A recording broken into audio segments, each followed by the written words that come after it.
Assalamualaikum warahmatullahi wabarakatuh. Bismillah, alhamdulillah, wassalatu wassalamu ala rasulillah. Kali ini Ibu dan Bapak sekalian yang dimuliakan Allah, semoga sehat selalu, semoga bahagia selalu, sehat segar bugar bahagia, berani, percaya diri tinggi, tenang, nyaman, dan damai. Amin ya rabbal alamin. Itu adalah afirmasi yang sering saya ucapkan setiap habis sholat ataupun setiap saat saya ucapkan di dalam hati. Saya sehat, segar bugar bahagia, saya berani, saya percaya diri, saya tenang, nyaman, dan damai. Nah, silakan Ibu dan Bapak juga bisa mempraktekannya. Nah, kali ini saya menjawab ini pertanyaan dari Ibu Hajah Masita. Ibu Hajah Masita ini saya gabung dengan pertanyaannya Ibu Rani Triple. Yaitu pertanyaannya mirip, ya. Yaitu gimana cara menyembuhkan punggung yang terasa pegel dan berat. Kemudian pertanyaan dari Ibu Rani Triple, punggung kaku sampai leher, sama ini ya, pegel, kaku, berat. Nah, Ibu Hajah Masita, Imas, dan Ibu Rani Triple, ya ini perlu disadari bahwa punggung pegel, pinggang nyeri pegel, perut kanan kiri nyeri terasa keras, misalnya. Kemudian di kaki-kaki terasa linu. Ketika ibu bapak atau di tangan kayak gini, linu misalnya. Itu berulang-ulang saya sampaikan di beberapa materi, baik materi di mentoring ataupun materi di grup WhatsApp ataupun juga saat ini. Itu coba dicek BAB-nya. Ya. Satu, dicek BAB-nya. Yang kedua, dicek minum air putihnya, ya, itu yang kedua. Yang ketiga, dicek stresnya. Ibu dan Bapak sekalian, Ibu Hajah Masita, Ibu Rani. Nah, kenapa nomor satu tadi saya menyuruh ibu ini mengecek BAB-nya? Nah, BAB lancar apa tidak? BAB-nya setiap pagi apa tidak? BAB-nya pelong apa tidak? Ketika ibu bapak itu buang air besar, BAB itu tidak lancar, itu akan memunculkan aneka macam sensasi. Dada kiri nyeri, di dada berat, di perut keras, perut kanan kiri bawah nyeri ketika ditekan. Kemudian pinggang belakang samping kanan kiri itu pegelnya luar biasa. Kemudian punggung jadi kaku. Untuk duduk kadang sholat rukuk ataupun sujud itu juga terasa sekali sakitnya. Nah, kemudian di kaki itu juga nyeri, linu-linu itu. Makanya dikontrol, coba dicek BAB-nya bagaimana Ibu ya. Nah, BAB-nya bagaimana? BAB-nya satu, BAB-nya tiap pagi apa tidak? Yang kedua, BAB-nya pelong apa tidak? Kalau misalnya Ibu BAB-nya tiap pagi tapi tidak pelong, nah itu perlu dievaluasi. Ya, perlu dievaluasi. Yang kedua, kali ini tadi BAB, yang kedua itu masalah minum air putihnya. Ibu coba cek minum air putihnya mencukupi kebutuhan belum. Ketika Ibu minum air putihnya hanya saat ingat. Nah, kalau dihitung-hitung sehari misalnya cuma 5 gelas, ya kurang Ibu ya. Kurang. Makanya ketika minumnya kurang itu juga akan berpotensi ada masalah di pencernakan karena kurang minum, kurang air, asupan air.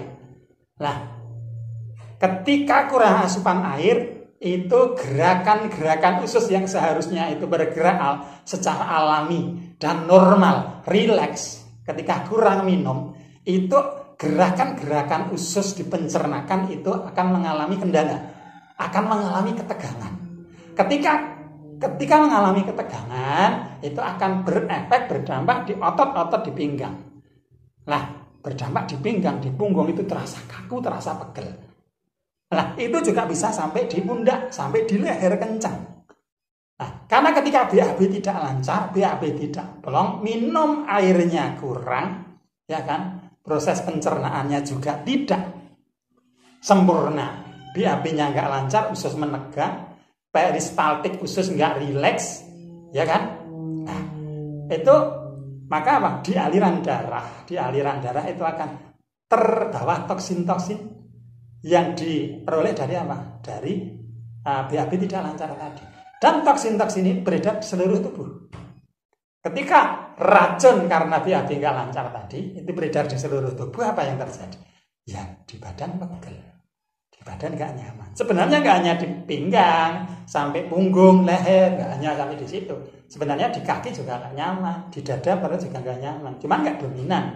Ketika ibu mengalaminya hanya di titik-titik pinggang, punggung, sampai ke leher, ya itu sebenarnya cuma satu jalur aja. Satu jalur yang memang masalahnya adalah dari BAB nggak lancar atau kurang minum air putih. Itu yang nomor 2. Yang nomor 3, coba cek makanannya.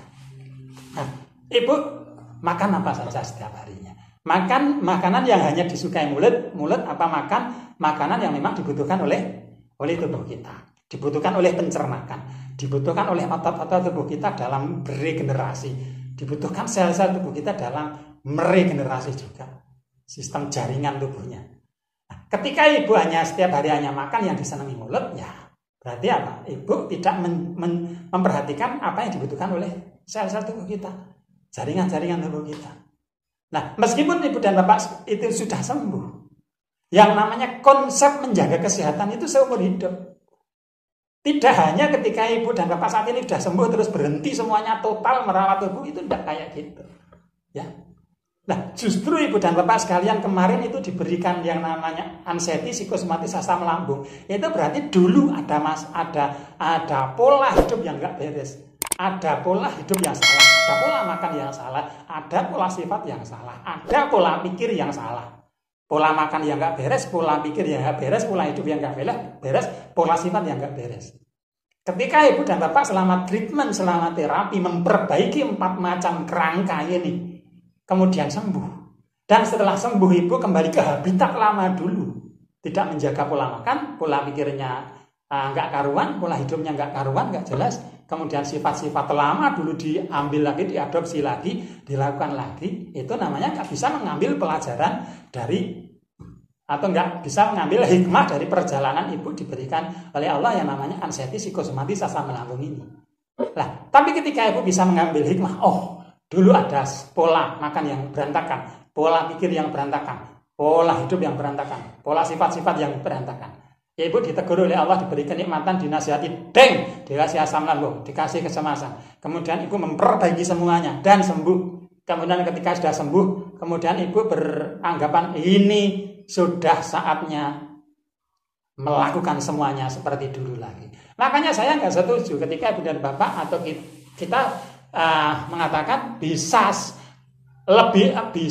baik seperti dulu lagi. Kalau saya nggak sepakat kalimat itu, karena dulu adalah punya sifat-sifat pola-pola hidup, pola makan, pola pikir yang nggak beres. Nah, makanya saya lebih cocok, lebih cenderung dengan kalimat sehat dan lebih baik lagi. Nah, lebih bermanfaat lagi dibandingkan kemarin, dibandingkan yang dulu. Lebih sehat lagi, lebih baik lagi dibandingkan yang dulu. Bukannya bisa kembali seperti yang dulu, bukan. Dulu itu punya problem yang banyak, masalah yang banyak, sehingga ibu dan bapak diberi asam lambung, cemas, karena ada pola-pola yang berantakan. Nah, ketika saat ini sudah sembuh, sudah nyaman, kok kembali ke habitat lama dulu. Nah, ya itu kan sama juga nggak bisa mengambil hikmah atau makna positif dengan kejadian yang sudah ibu dan bapak alami, yaitu asam lambung, cemas, anxiety psikosomatis. Nah, cemas, asam lambung, anxiety psikosomatis adalah atau enggak ibu merubah semuanya. Pola pikirnya lebih baik lagi, pola makannya lebih baik lagi, konsep kesehatan fisiknya dijaga, pola hidupnya lebih baik lagi, diperbaiki terus menerus, sifat-sifat pola sifatnya juga diperbaiki terus menerus. Bukan hanya sembuh itu terus merdeka seperti dulu lagi, udah marah, udah benci, itu sayang sekali. Ya, makanya meskipun sudah sembuh, konsep kesehatan yang pernah saya sampaikan di kelas kursus itu apa?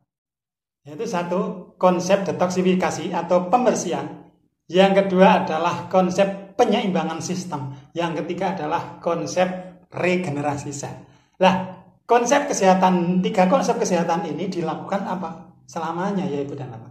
Pembersihan, setiap makan apapun bersihkan. Misalnya makan goreng-gorengan, makan makanan yang berlemak.